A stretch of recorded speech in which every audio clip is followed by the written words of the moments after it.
Light beer is okay. Beer थोड़ी ना alcohol होता है. So light beer is okay then hard drinks like hard alcohol. Sir इसमें कितनी सच्चाई है सर? ये एक्चुअली वैसा ही है जैसे पीने वाले को बहाना चाहिए. Yes. और ये इसमें इतना सा है, उसमें उतना सा है, इसमें 6% है, उसमें 40% है, मैं तो 6% वाला पीता हूँ. तो ये सब चीज़ें इतनी गलत है क्योंकि 6% वाला अगर अपन पीते हैं तो क्वांटिटी भी अपन उतनी लेते हैं, तो अल्टीमेटली वो उतना ही हो जाता है अगर अपन पकड़ें तो. और उसके जो इफ़ेक्ट्स है जो हमने पूरे एन्यूमरेट किए वो इफ़ेक्ट्स उसी के साथ भी हो गए. जैसा हमने हमारे एक्चुअली बहुत सारे क्लोज जो यानी पेशेंट्स ग्रुप आते हैं तो हम उसमें ये देखते हैं कि किस तरह से उन्होंने वो अल्कोहल की वजह से उनके इफेक्ट आया. तो ये जो सब है कि बियर सेफ है एंड मैं उसमें 6% है, उसमें 5% है, इसमें बोल के कोई भी sense. Hello, welcome back to our show, Grey Matters with Dr. Sikandar Advani. I am your podcast host, Dr. Ketki. First of all thank you so much guys for so much of overwhelming response जो आप लोगों ने हमें दिखाया है. इतने सारे views, इतने सारे likes, we are really grateful. बस एक छोटी सी रिक्वेस्ट जो मैं शो की शुरुआत में करना चाहूँगी कि हमारे वीडियोज़ एंड तक ज़रूर देखिए और हमें लाइक और सब्सक्राइब प्लीज़ कीजिए. तो आज का जो एपिसोड है वो बहुत ही ज़्यादा ख़ास और इंटरेस्टिंग है क्योंकि आज का एपिसोड हर उस इंसान के लिए है जिन्होंने कभी ये सुना है या कभी वो अप्लाई करते हैं कि occasional drinking is fine, social drinking is not, या फिर wine is good for health, या फिर कौन कमबख्त बर्दाश्त करने को पीता है. तो शो की शुरुआत में ही मैं प्लीज़ ये मिथ बस्ट कर दूँ that no amount of alcohol is safe guys. और इसी के लिए हमारे पास आज हमारे न्यूरोलॉजिकल एक्सपर्ट है डॉक्टर सिकंदर सर, जिनका काफ़ी रिसर्च है on effects of alcohol on brain. तो I would really like to welcome sir for starting this episode. Thank you Ketaki and नमस्कार दोस्तों, मैं हूँ doctor Sikandar Advani, Radiant super speciality hospital और रिहेबिलिटेशन सेंटर की तरफ से. जैसा आपने बोला, अल्कोहल का टॉपिक जो है on and the brain effects वो इतना इम्पॉर्टेंट है हमारे लिए क्योंकि हम आए दिन देखते हैं कि जो रोड ट्रैफिक एक्सीडेंट के बाद पेशेंट्स आते के एडमिट होते हैं या फिर उनको एपिलेप्सी हो, चाहे वो डिमेंशिया हो अल्कोहल की वजह से, चाहे वो उनको नस चोकअप हो गया हो जिसको अपन वीनस थ्रोम्बोसिस बोलते हैं.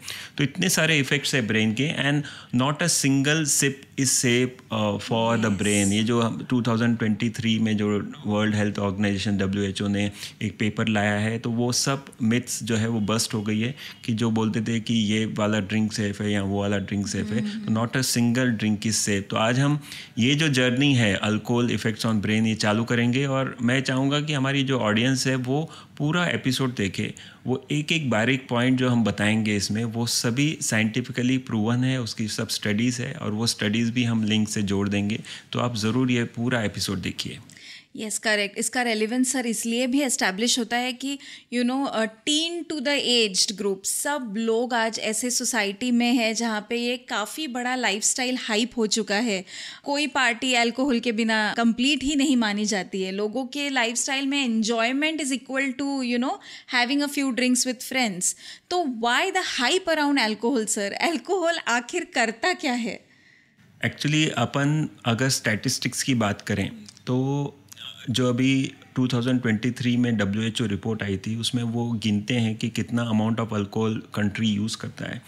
तो इंडिया का जो प्रमाण है वो है 3.2 लीटर्स पर एडल्ट पर ईयर.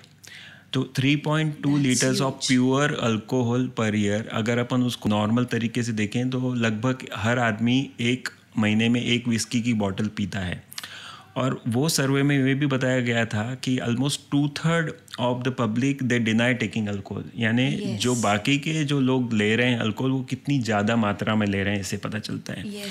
और दूसरी चीज़ कि ये जो डॉक्यूमेंटेशन है ये सिर्फ रजिस्टर्ड बॉडी अल्कोहल सोसाइटी में जो हुआ है उनके रिपोर्ट्स हैं. तो बाकी जो हमें गाँव में मिलती है जो ऑलमोस्ट गाँव खेड़े में जो बनाते हैं दारू, देशी दारू बनाते हैं जो पीते हैं, उसका तो कोई रिकॉर्ड ही नहीं है. तो इससे पता चलता है कि कितना ह्यूज अल्कोहल कंजम्पशन है इंडिया में, right from the highest society level to the lowest society. तो ये बहुत सिग्निफिकेंट पार्ट हो जाता है हमें अल्कोहल को समझने का और उसके इफ़ेक्ट्स ब्रेन पे समझने का, क्योंकि अल्कोहल पहली सिप से ही ब्रेन पे असर करता है. जो हम हमेशा सुनते हैं कि अल्कोहल से लीवर ख़राब होता है, लेकिन लीवर तो बाद में जाके जब वो डिपॉजिट होता है बाद में ख़राब होता है, लेकिन first sip of alcohol can damage the brain. ये चीज़ें बहुत कम जनों को पता है। यस सर, बहुत ही ज़्यादा स्ट्रेस्ड मैं ही फील कर रही हूँ from the point I have just understood, क्योंकि alcohol consumption and the point is statutory warnings के बावजूद people want to consume it. I think brain के इफेक्ट्स बहुत ही कम समझ में आते हैं लोगों को, उनको तो सिर्फ जो ब्रेन प्लेजर सेंटर्स वाला इफेक्ट है that is only taken seriously. उसके बाद जो आपके ब्रेन के साथ होता है वो हम लोग आज मिथ बस्ट करेंगे। तो सबसे पहले जो एक धारणा है इसके पीछे सर कि अल्कोहल पीने से स्ट्रेस कम होता है, खुशी में भी अल्कोहल और गम में भी अल्कोहल, तो ये स्ट्रेस और अल्कोहल का क्या कनेक्शन है?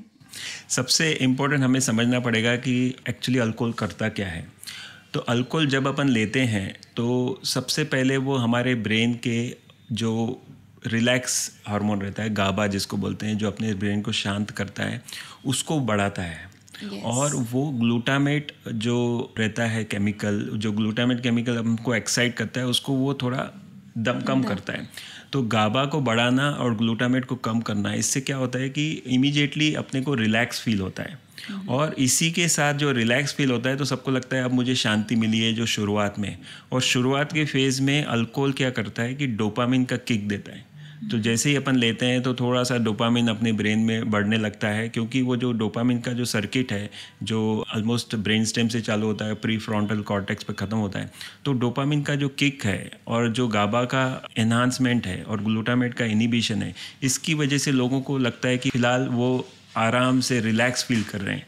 लेकिन बाद में जो इंक्रीज अल्कोहल का इंटेक होता है और हमें रिलैक्सेशन मिलता है और फिर बाद में डोपामिन दाएं से क्रैश होता है, तो जितना जल्दी अपने को चढ़ती है फिर उतरती भी उतनी जल्दी है। तो इसलिए बाद में फिर जो इनिबिशन लॉस्ट होते हैं, जो इमीडिएटली रिलैक्सेशन फील होता है, वो बाद में फिर अग्रेशन में, इरिटेबिलिटी में और इररिस्पॉन्सिबल बिहेवियर में तब्दील हो जाता है। जी, तो that explains the high risk behaviour जो लोग अल्कोहल कंजम्पशन के बाद करते हैं, which is not at all advisable. वो चाहे खुद के लिए हो, वो अपने साथ अपनी पूरी फैमिली को रिस्क करते हैं, अपने साथ रोड ट्रैफिक एक्सीडेंट की वजह से लोगों को रिस्क करते हैं।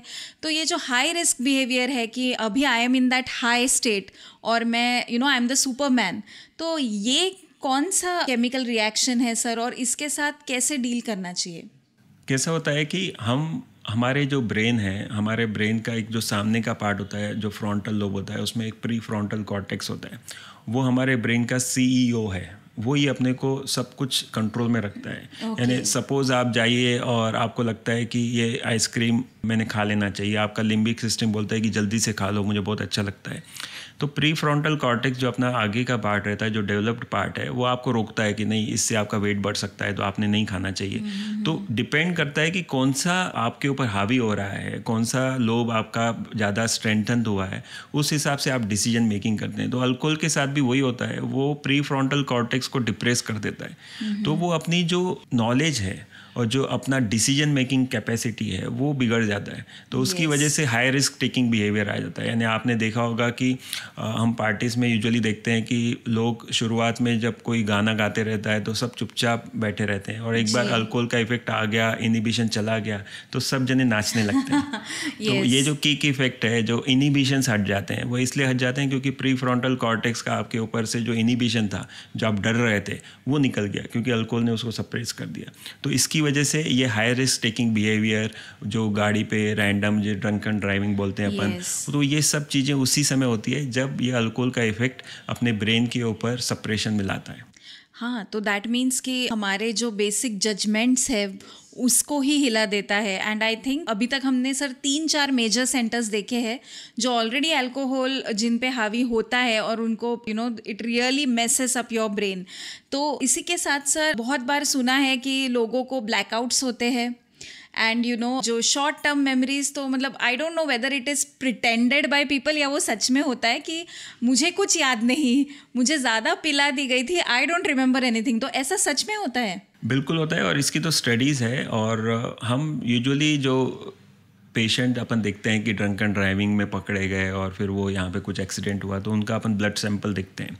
तो ब्लड अल्कोहल कॉन्सेंट्रेशन जो रहता है वो इम्पॉर्टेंट है। अगर 0.03% परमिसिबल है इंडियन एक्ट के हिसाब से, 0.05% पे थोड़ा सा जजमेंट हिलने लगता है। Okay. और क्या होता है कि 0.16% जब होता है तो अपना वो जो सेंटर है हिप्पोकैम्पस बोलते हैं, जैसे अपना जो मेमोरी, अब मैंने जैसे बताया कि प्री फ्रंटल कॉर्टेक्स सीईओ है, तो वैसा ही स्टोरेज मैकेनिज्म रहता है अपना हिप्पोकैम्पस जहाँ मेमोरी स्टोर होती है। तो अल्कोहल का इफेक्ट मेमोरी पे भी होता है, हिप्पोकैम्पस को सप्रेस करता है।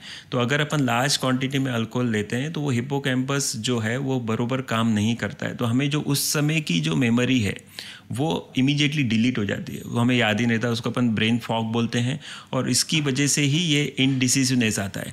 तो जो ब्लड अल्कोहल कॉन्सेंट्रेशन है बहुत इंपॉर्टेंट है। जब हम ब्लड, किसी का भी ब्लड सैंपल लेते हैं, अगर हमें लगता है कि वो अंदर इन्फ्लुएंस है, तो वो कॉन्सेंट्रेशन के हिसाब से भी ये स्टडीज़ हुई है कि कौन से कॉन्सेंट्रेशन पे कैसे कैसे मैनिफेस्टेशन आएंगे। फॉर एग्जांपल आपने देखा होगा कि जब अल्कोहल लेता है तो उनको लड़खड़ाने लगता है, बात करने में दिक्कत होती है, क्योंकि वो अल्कोहल का इफेक्ट हमने देखा हिप्पोकैम्पस पे, हमने देखा प्री फ्रंटल कॉर्टेक्स पे, वैसे ही सेरेबेलम फ्लोकुलोनोडुलर लोब रहता है सेरेबेलम में, वहाँ पे वो इफेक्ट करता है, जिसकी वजह से वो लड़खड़ाना चालू करते हैं। तो इतना ह्यूज इफेक्ट कॉज करता है अल्कोहल। करेक्ट, एब्सोल्युटली, क्योंकि हमेशा हमने देखा है कि बहुत सारी चीज़ों के बारे में बात होती है, पर आज हम काफ़ी विस्तार से इन चीज़ों के बारे में बात करें, क्योंकि ऐसा हर पार्ट ऑफ ब्रेन में अगर प्रॉब्लम हो रहा है तो इसकी वजह से ना सिर्फ हाई रिस्क बिहेवियर्स, जो क्रिमिनल एक्टिविटीज़ है वो भी बढ़ रही है, आए दिन केसेस बढ़ते हैं। तो you will always find 95% of people जिन्होंने ड्रिंक करके कमिट किया है कोई भी क्राइम या सुसाइडल टेंडेंसीज या फॉर एवरीथिंग। अगर alcohol is the main chemical behind it, तो इसको बहुत सीरियसली लेना चाहिए, apart from just glamorising alcohol. तो उसी के साथ सर हम आते हैं कि ये तो बात हुई हम मॉडरेशन के बारे में, अभी तक तो हम हेवी ड्रिंकर्स तक पहुँचे भी नहीं हैं। तो जो सालों तक ड्रिंक लेते हैं सर, उनके ब्रेन्स के साथ क्या होता है? इसमें एक तो चीज़ मैं ये कवर करना चाहूँगा कि अपन ने देखा है कि अल्कोहल का ब्लड कॉन्सेंट्रेशन लेवल, उसके हिसाब से उनको मैनिफेस्टेशन होते हैं, किस तरह से अलग अलग पार्ट होते हैं।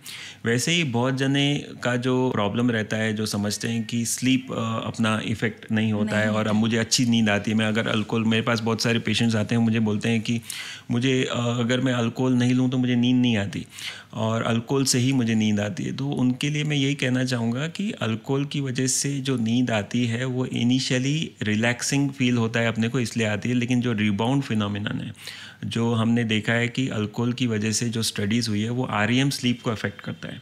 अगर आपको याद होगा कि हमने हमारे स्लीप के पॉडकास्ट में एक कवर किया था कि REM स्लीप बहुत इसेंशियल होती है। अल्कोहल उसको 20 से 30% तक कम कर देता है वो स्लीप को, तो जिसकी वजह से फ्रिक्वेंट अपने को ब्रेकडाउन्स होते हैं स्लीप में, तो वो क्वालिटी ऑफ स्लीप पूरा हैम्पर होता है। तो अल्कोहल की वजह से ये जो स्लीप का इफेक्ट है ये भी बहुत इंपॉर्टेंट मायने रखता है।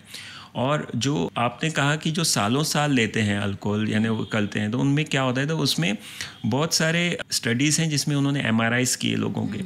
एक मेरे ख्याल से वहाँ पे ब्रिटेन में एक स्टडी हुई थी जिसमें उन्होंने ऑलमोस्ट जो मॉडरेट टू हेवी ड्रिंकर्स हैं उनको 30 ईयर्स तक फॉलो किया, और जो 30 ईयर्स तक फॉलो किया तो उनके बाद में MRIs किए, तो उनको पता चला कि बहुत सारे जगह पे उनका जो ग्रे मैटर है और जो वाइट मैटर है दोनों श्रिंकेज हो चुका है। फ्रंटल लोब, हिप्पोकैम्पल का जो वॉल्यूम है वो कम हो चुका है। तो ये जो चेंजेस आए हैं ये अल्कोहल की वजह से, ये बहुत इंपॉर्टेंट चेंजेस है। ये बताता है हमें कि अल्कोहल शुरुआत से लेके एंड तक कितना ज़्यादा ब्रेन को हैम्पर कर सकता है। यस, करेक्ट, बहुत इंपॉर्टेंट पॉइंट, क्योंकि हेवी ड्रिंकर्स में most of the common reason for having drink is हमें नींद के लिए हम लोग ड्रिंक करते हैं। तो बहुत एब्सोल्युटली रिलेवेंट पॉइंट टच किया था सर आपने।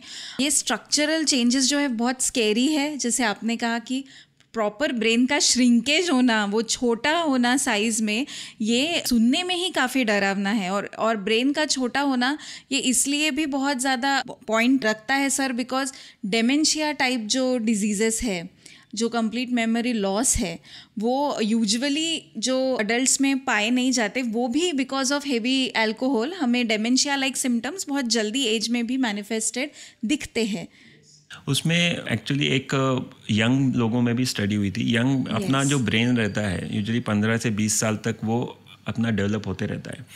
अल्कोहल क्या करता है कि जब वो रीवायरिंग हो रहा है ब्रेन का, अगर वो जल्दी यंग एज में अल्कोहल लेना चालू करते हैं लोग, बहुत सारे हमने पेशेंट्स देखे हैं जिनको यंग एज से ऑलमोस्ट 7वीं 8वीं से क्लास में रहने से वो अल्कोहल लेना चालू किया उन्होंने, और जब हमारे पास वो एपिलेप्सी के लिए आए या फिर न्यूरोपैथी के लिए आए, तो उनका जब वो एपिलेप्सी के लिए आते हैं, हम उनका जब CT स्कैन या MRI कराते हैं तो हम देखते हैं कि वो इतने यंग एज में उनका ब्रेन एट्रोफिड रहता है।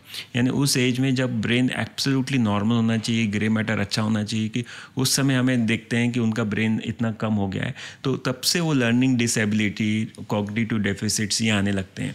तो यंग एज में भी उतना ही डेंजरस है जितना ओल्ड एज में। तो there is no safe limit कि भाई ये यंग है, मैंने ज़्यादा भी पी लिया मुझे कुछ नहीं होगा, ऐसा नहीं। आपका एक एक पार्ट डैमेज होते जा रहा है, जो आपको अभी नहीं समझता वो धीरे धीरे समझता है।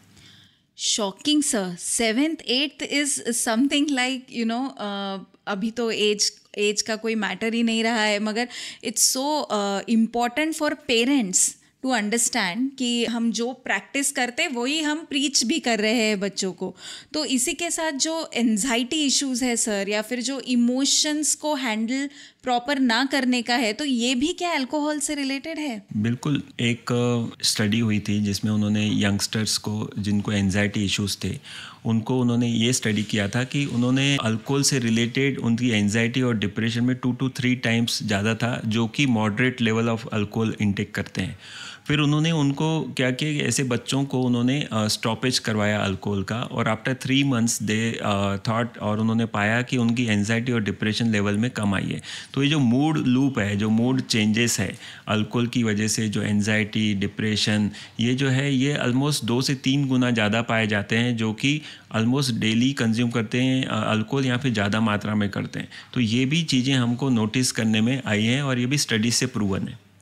Yes, learning disabilities, memory problems, anxieties, depression, ये जो आज ये वर्ड्स जो इतने ज़्यादा सर बज़ वर्ड्स हो चुके हैं, that are all the side effects of I think the lifestyle disorders ही हम उन्हें कह सकते हैं। बट नाउ बिकॉज अल्कोहल या lifestyle changes are here to stay sir, तो what will you suggest for people अभी जिन्होंने हमारा पॉडकास्ट अभी तक देखा है या फॉलो किया है? आई जस्ट होप कि आप सब लोगों को इसका सीरियसनेस या इसका वैल्यू एडिशन समझ में आया होगा। तो मैं कहना चाहूँगी कि सर आप कुछ उनको टिप्स देना चाहेंगे कि जिनको सच में कट डाउन करना है।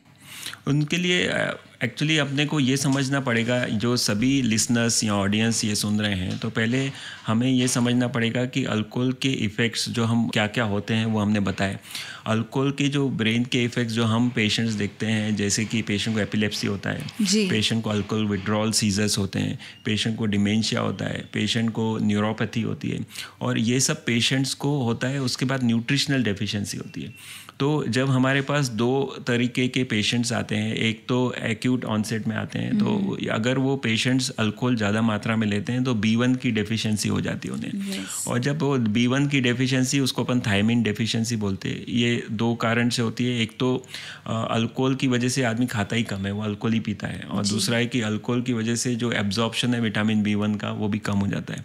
तो कभी कभी ऐसे पेशेंट हमारे पास इमरजेंसी में आते हैं कि अचानक से कन्फ्यूज़ हो गए हैं, चल नहीं पा रहे, और उनकी आंखों में निस्टैग्मस दिखता है हमको, तो उसको अपन वर्निक्स एन्केफेलोपैथी बोलते हैं, और वो भी अल्कोहल की वजह से, थायमिन डेफिशिएंसी की वजह से होता है। और अगर इसको हम प्रोलॉन्ग करें और इसको अगर डेफिशिएंसी हो, पूरा सर्किट हिल जाए ब्रेन का, तो उसको कोर्साकॉफ्स सिंड्रोम बोलते हैं, जिसमें डिमेंशिया होता है और पेशेंट बड़बड़ करता है। वो आपने देखा होगा कि अगर आपके घर में कोई बहुत रेगुलरली दारू पीता है और उन्होंने फिर बाद में फिर ऐसे बड़बड़ कर रहे हैं, जो अपनी अपनी कहानियाँ बना के बात कर रहे हैं, तो उनको वो हो सकता है कि कोर्साकॉफ्स बहुत ही सीवियर है, जो कि इरिवर्सिबल है। तो ये चीज़ें समझ में आना और ध्यान में रखना बहुत ज़रूरी है, क्योंकि अपने को जब तक अल्कोहल के इल इफ़ेक्ट्स, साइड इफ़ेक्ट्स नहीं समझेंगे, हम उनको ये नहीं समझा पाएंगे कि how to cut down. Correct. और ये जो कट डाउन का, मैं तो ऐसा सोचता हूँ कि उन्होंने, किसी ने भी अल्कोहल लेना ही नहीं चाहिए एक्चुअली। और अगर वो ले भी रहे हैं, तो अगर हमको उनको कट डाउन करना है तो देयर आर वेरियस वेज कि कट डाउन करने के। तो वो कट डाउन करने के तरीके क्या क्या हो सकते हैं? तो सबसे पहला तरीका है कि आप अपने आप को ऐसा टाइम दो कि मैं इस लिमिट से बाहर नहीं पीऊँगा। आप जर्नलिंग करो, आप एक पेपर बना लो, डायरी बना लो, आपके मोबाइल में नोट कर लो कि मैं कितना अल्कोहल ले रहा हूँ। वो अल्कोहल नोट डाउन करो। यूजुअली जो मॉडरेट अल्कोहल इनटेक है, जो रिकमेंडेड है कि less than 7 drinks for females and less than 14 drinks per week for males, उसमें अगर आप उतना समय ले रहे हैं तो आप उसको धीरे धीरे कट डाउन कीजिए। अगर आप अल्कोहल ले रहे हैं तो आप उसको बहुत स्लोली कंज्यूम कीजिए। और अगर आपको उसको कट डाउन करना है तो आप उसके साथ 3 दिन ब्रेक दीजिए हफ्ते में, you give a break days. और फिर धीरे धीरे ऐसे कट डाउन कीजिए। और मुझे लगता है कि ये सिर्फ उनके लिए है जो ऐसा समझते हैं कि मैं कैसे छोड़ूं, मैं इतने सालों से पी रहा हूं, तो उनके लिए। लेकिन मेरी राय में अगर आप समझोगे तो आपको, अगर ब्रेन के साइड इफ़ेक्ट्स आपको समझ गए अल्कोहल के, तो आपको ये छोड़ने में बहुत आसानी होगी। क्योंकि अल्कोहल का हर एक पार्ट ऑफ ब्रेन पे इफ़ेक्ट है, और जो हमने बताया है वो आप फॉलो कीजिए। तो ये कट डाउन के मेथड्स है कि किस तरह से हमने कट डाउन करना चाहिए। यस, एंड ये मैं स्पेशली कहना चाहूँगी हमारे टीनेजर पॉपुलेशन के लिए कि जो सच्चे दोस्त है वो ज़रूर आपको इसमें कोऑपरेट करेंगे। बिकॉज ये जो एक पीयर प्रेशर की तरह अल्कोहल रोल प्ले कर रहा है आज, that if you want to be a part of certain group या सर्टन पार्टीज, तो you have to have alcohol and give company. तो this is not what is meant to be those who are real friends. तो वो ज़रूर आपकी help करेंगे and alcohol consumption से बचेंगे। तो अब आते हैं हमारे बहुत ही पॉपुलर शो के पार्ट में sir, which is the myth busting. Let's bust some myths around alcohol. तो सबसे पहला मिथ है that red wine is good for heart, so it must be okay for brain too. ये actually myth है और ये wrong है। कोई भी अल्कोहल, किसी भी प्रकार का अल्कोहल ब्रेन के लिए हानिकारक है। और रेड वाइन, ऐसा एक केमिकल पाया गया था, मुझे लगता है कि उस केमिकल का नाम था रेस्वेट्रॉल, और वो उसकी वजह से वो हार्ट प्रोटेक्टिव है। लेकिन ब्रेन के इफेक्ट्स जो मैंने बताए वो बहुत इंपॉर्टेंट है। स्पेशली जो हैंगओवर होता है वाइन के बाद, वो बहुत इंपॉर्टेंट है। यानी हैंगओवर, यानी बहुत जनों को पता होगा कि हैंगओवर कैसे होता है। यानी अपने को जब भी अपन अल्कोहल ज़्यादा मात्रा में लेते हैं, बियर अपन ने ले लिया, वाइन ले ली, तो उसमें अपना जो एक एंटी डाययूरेटिक हार्मोन रहता है वो सप्रेस हो जाता है, जिसकी वजह से बहुत डायरेसिस होता है, अपन फ्रिक्वेंट यूरिनेशन पास करते हैं। और उसके बाद में दूसरा कि अल्कोहल की वजह से जो मेमोरी चेंजेस होते हैं, कॉर्टिजोल स्ट्रेस की वजह से रिलीज़ होता है।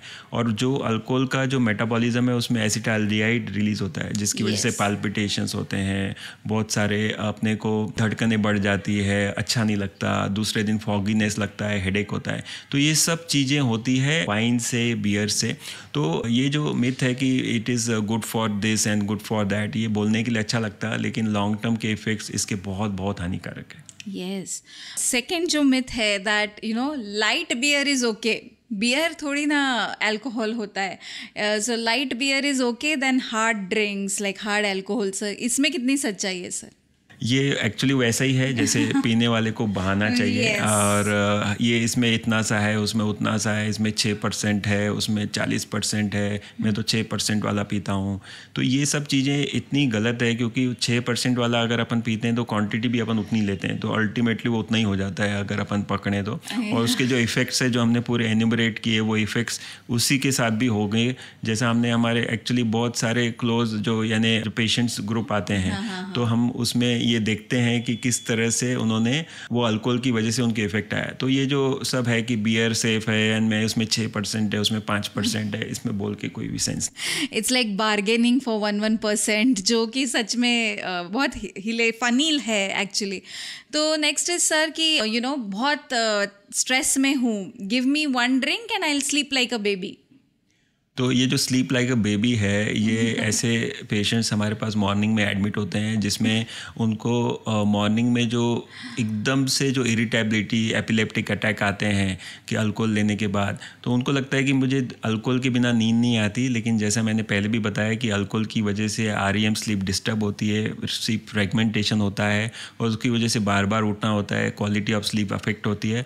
और ये सब चीज़ें होने के बाद में अपना ब्रेन का श्रिंकेज चालू ही रहता है। तो देयर इज़ नथिंग लाइक कि मैं रिलैक्सेशन के लिए अल्कोहल लूँ। अगर आप अल्कोहल लेते हैं तो आज ये एपिसोड अगर देख के अगर एक आदमी भी अपना अल्कोहल बंद करने का या चेंज करने का अपना प्लान करता है, तो मुझे लगेगा कि अपन ने डेफिनेटली किसी को यहाँ पे हेल्प की है। येस सर्टनली, क्योंकि वैसे भी alcohol just like any other addiction, अभी छोटी मात्रा में आपको नींद आ रही होगी, but this will go on और आपको बहुत ज़्यादा अल्कोहलिज्म और एडिक्शन में, उस साइकिल में आप ऑलरेडी आ चुके हो if you are thinking like that. So I want to ask you, what challenge were you going to give? Actually ये एक कैंपेन था. हमने सोचा कि जो भी अल्कोहल लेते हैं, हमने ये करके भी देखा था. तो हमने एक पेशेंट था हमारा, और वो पेशेंट यंग पेशेंट था around in 30s, and he was taking regular alcohol. और वो अल्कोहल की वजह से हमारे पास एडमिट हुआ जब वो उसको फिट्स आए, और हमने देखा ब्रेन में उसके क्लॉट हुआ है, उसको अपन वीनस थ्रोम्बोसिस बोलते हैं. तो लेकिन वो मोटिवेटेड था पेशेंट, और इंटेलिजेंट था. तो हमने उसको इल इफेक्ट्स समझाए अल्कोहल के, जैसे हमने इन्यूमरेट किए. और वो इल इफेक्ट्स के बाद में उसका जो सोशल मैकेनिज्म था वो भी स्ट्रॉन्ग था. तो हमने उसको बोला कि वाई डोंट यू फॉलो, वो हमारे यहाँ अक्टूबर में एडमिट हुआ था. तो हमने उसको बोला कि why don't you follow, make it a sober October. तो अक्टूबर को आप सोबर बना दो, और अल्कोहल बिल्कुल मत लीजिए अक्टूबर में. और मुझे 1 अक्टूबर के बाद मुझे आके मिलिए और बताइए कि आपको कैसा कैसा लगा, आप डायरी में लिख लीजिए. तो जब वो वापस आए तब उनका वो ब्रेन का श्रिंकेज सब खत्म हो चुका था. He was very motivated. उसने एक्चुअली अपने सही दोस्तों को, उसके जो प्रॉब्लम हुआ था उसके बाद उसने ऑलमोस्ट अपने 10 दोस्तों के अल्कोहल छुड़ा दिए. और वो 10 जब 1 महीने बाद आया, तो 1 महीने के अल्कोहल ड्रिंक बंद करने के बाद उसके पूरे बिहेवियर में चेंज था, उसके बॉडी में चेंज था, उसके सब ब्लड पैरामीटर्स नॉर्मल होने लगे. तो मुझे लगता है कि एक मोटिवेशन इस तरह का कि कितना इम्पॉर्टेंट है, और वो मोटिवेशन के लिए उसको कितनी भारी कीमत चुकानी पड़ी कि ब्रेन में क्लॉट हो गया था. फॉर्चुनेटली वो पूरा रिकवर हो गया. और मैं चाहूँगा कि अपने जो भी ऑडियंस है, अगर कोई अल्कोहल लेता होगा और उन्हें छोड़ना है, तो आप एक सोबर अक्टूबर, 1 महीना पूरा बंद करके देखिए, और फिर डायरी में लिखिए कि किस तरह से आपको चेंजेस मिलते हैं आपके लाइफ में, आपके पार्टनर्स में, आपके सोशल सर्कल में, आपकी फैमिली में. और वो मुझे हमारे कमेंट सेक्शन में बताइए. Yes, sober October तो करिए ही, but that doesn't mean that you should chill in July. You can also make July sober, and I think we are really waiting to help you all wherever we can. तो हम सब आपके साथ हैं आपकी इस alcohol free journey में. We want to partner with you all at Grey Matters with Sikandar Advani. You can contact us, reach us out, guys, and we would be happy to help. Thank you very much.